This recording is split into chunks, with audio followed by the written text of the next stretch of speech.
Behind Becky, it'll come to Sinclair. It's off the post, and the opening goal. It's Sinclair again.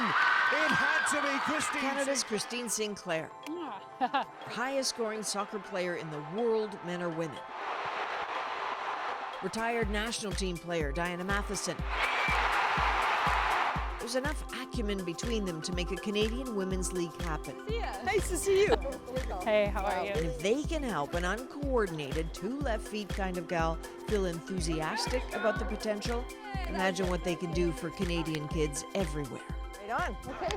So Women's Pro League in Canada looks like what exactly? We're going to have 8 teams to start, 4 in the East, 4 in the West. We're looking at having a bit of a designated salary structure like the MLS started, tie that to sponsorship to make sure there's at least one Canadian women's national team player per team. On top of that, there's 110 Canadian women plus playing professionally right now, so the target is bring about half of them home. There needs to be a future, and we see far too many young girls dropping out of sports, and hopefully this can help change that. Christine Sinclair, she's just a huge inspiration to me, and I think she's great. When I was younger, I didn't have very many female coaches, and I didn't think that girls teams could go far. I think that it's really empowering for women to see these other women doing so well and going so far. What are the chances you could be convinced to play for this Canadian League? 2025. Yeah, everyone asked me that too, so if you could give us an answer, that'd be great. I cannot sit here and commit to that, but we'll see what happens. That wasn't a no, technically, eh? Yeah, we'll take it. Do you have the money?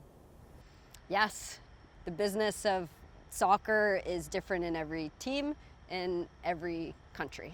And for us, the big lever we can pull in our market is corporate sponsorship and Canadian companies investing in this.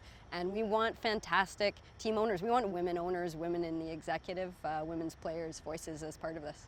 Which is not to say that you wouldn't say no to Canadian Ryan Reynolds saying, you know what, I'm all in on this. Yeah, no, men are more than welcome, yes. Yeah, We're actually Ryan, we're interested in Celine Dion as well. Celine? There will be people watching for whom soccer is not their world. Can you spell it out for them what cannot happen in this Canadian League? There's been a reckoning in women's sports with abuse, and it's just unacceptable, and hopefully our league will lead the way and be the beacon that others can follow. Yeah, it's the whole system. So it's training, it's vetting, it's independent reporting systems. And for us, that's going to mean working with those groups that are really good at doing those things that they do. What's success going to look like to you? The continued growth, and within a year or two, competing with the top leagues in the world. Men's sport is an older industry. It's a more mature market, so it's growing, but the pace is pretty slow, where women's soccer is just newer. Over the next 2 decades, women's sport is going to be the fastest growing area of sport. This is still going to require a culture change, right? Getting one of your jerseys has been really hard. I mean, talk about an Easter egg hunt for people trying to find one of your jerseys. How do you change that?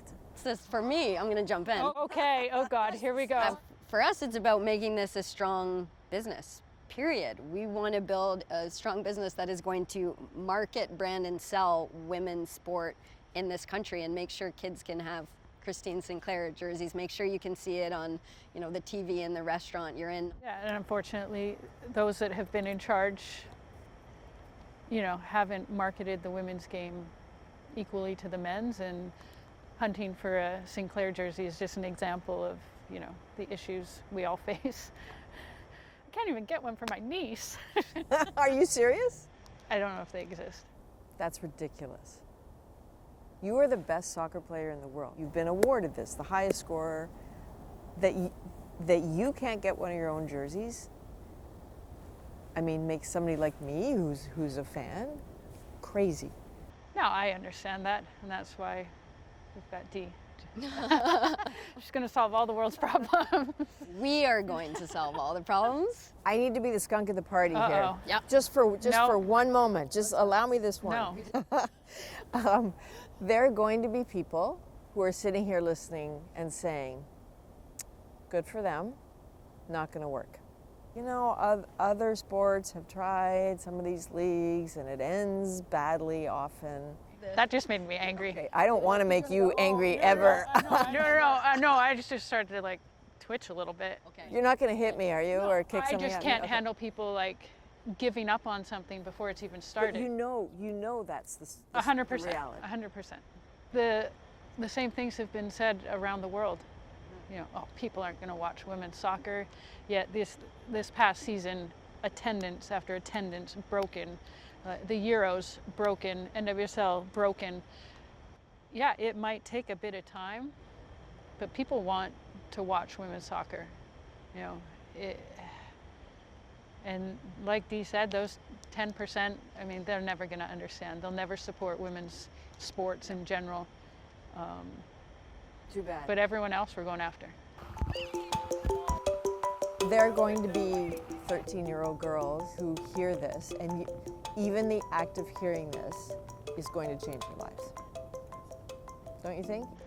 That changed my life. I watched the '99 World Cup, and I remember sitting there as a 15-year-old for the first time in my life being like, this is possible, and I'm playing in the next World Cup. And I remember the instant I was like, this is what I'm doing. And we can have that impact across Canada. I really appreciate you taking the time. Thanks for having us. Thank you for having us. This was Thank you incredible. so much. Thank you for having not us. kicking the ball at me. You only made me mad once. I'm just kidding. Yeah.